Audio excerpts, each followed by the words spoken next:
WHO प्रमुख doctor Tedros Adhanom ने कहा कि दुनिया के कई सारे देश कोरोना से निपटने के मामले में गलत दिशा में जा रहे हैं। डॉक्टर टेड्रोस ने कहा कि कोरोना वायरस से संक्रमण के नए मामले बढ़ रहे हैं और इससे साबित होता है कि जिन एहतियात और उपाय की बात की जा रही है उनका पालन नहीं किया जा रहा है।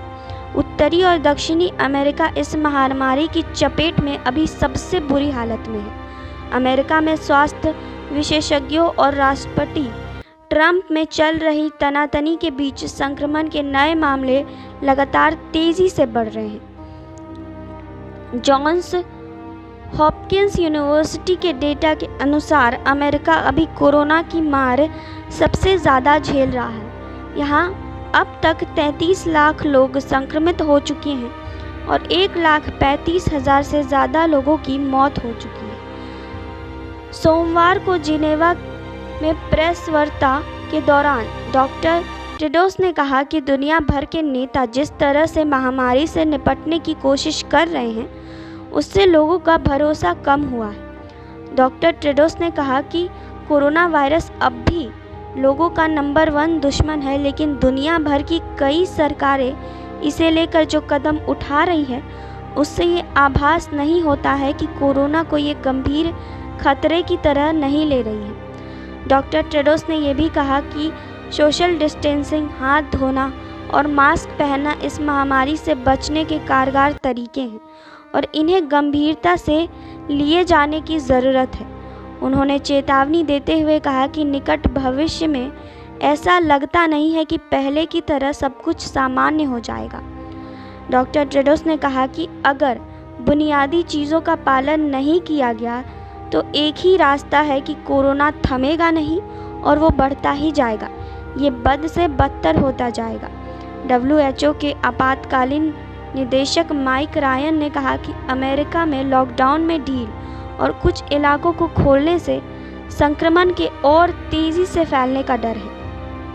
लातिन अमेरिका में 1,45,000 से ज़्यादा लोगों की जान कोरोना से जा चुकी है। कहा जा रहा है कि मौत का आंकड़ा और बढ़ेगा क्योंकि पर्याप्त टेस्टिंग नहीं हो रही है। इनमें से आधी से ज़्यादा मौतें ब्राज़ील में हुई है। ब्राज़ील के राष्ट्रपति जायर बोल्सोनारो सख्त लॉकडाउन के खिलाफ रहे थे, बल्कि वो लॉकडाउन का मजाक उड़ाते थे और बाद में खुद ही संक्रमित पाए गए। डॉक्टर रायन ने कहा कि लॉकडाउन से भारी आर्थिक नुकसान हो रहा है, लेकिन कुछ खास जगहों पर लॉकडाउन संक्रमण रोकने के लिए बहुत ज़रूरी है। उन्होंने दुनिया भर की सरकारों से आग्रह किया है कि वे स्पष्ट और मजबूत रणनीति अपनाएं। उन्होंने यह भी कहा है कि नागरिक भी इसकी गंभीरता को समझें और गाइडलाइंस का पालन करें। डॉक्टर रायन ने कहा कि हमें वायरस के साथ कैसे जीना है ये हमें ही सीखना होगा। यह उम्मीद करना कि वायरस को ख़त्म किया जा सकता है या कुछ महीनों में प्रभावी वैक्सीन तैयार हो जाएगी तो ये सच नहीं है।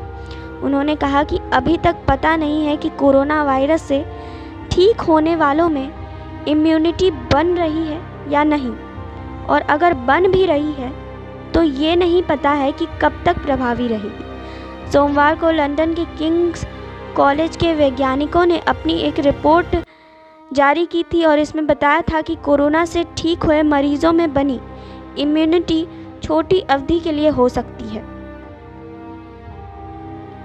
वैज्ञानिकों ने 96 लोगों पर अध्ययन किया कि कैसे शरीर एंटीबॉडीज़ के जरिए स्वाभाविक रूप से कोरोना का सामना करता है और वह कितने दिनों तक टिकता है। मतलब अभी तक स्पष्ट नहीं है कि कोरोना पीड़ित मरीज ठीक होने के बाद कब तक ठीक रह सकते हैं। इस स्टडी में शामिल सभी लोगों में मिले एंटीबॉडीज़ कोरोना वायरस को रोक सकते थे, लेकिन 3 महीने की अवधि में इनका स्तर कम होने लगा था। डब्ल्यूएचओ ने अपने प्रेस वार्ता में कहा कि इस बात के सबूत मिले हैं कि 10 साल से कम उम्र के बच्चे कोविड-19 से आंशिक तौर पर प्रभावित हुए, जबकि जो 10 से ऊपर हैं उनमें भी इसी तरह के लक्षण दिखाई दिए। बच्चे वायरस का संक्रमण किस स्तर तक फैल सकता है ये अभी जानना बाकी है। तो आप भी अपने घरों में रहें, सुरक्षित रहें और कोरोना वायरस से बचें। बाकी और खबरों के लिए जुड़े रहिए हमारे साथ। नेक्स्ट 9 भोजपुरिया से सुरभि की रिपोर्ट। नेक्स्ट 9 न्यूज़ भोजपुरिया के सब्सक्राइब करी और लेटेस्ट अपडेट खातिर बेल के आइकन वाला बटन दबाएं।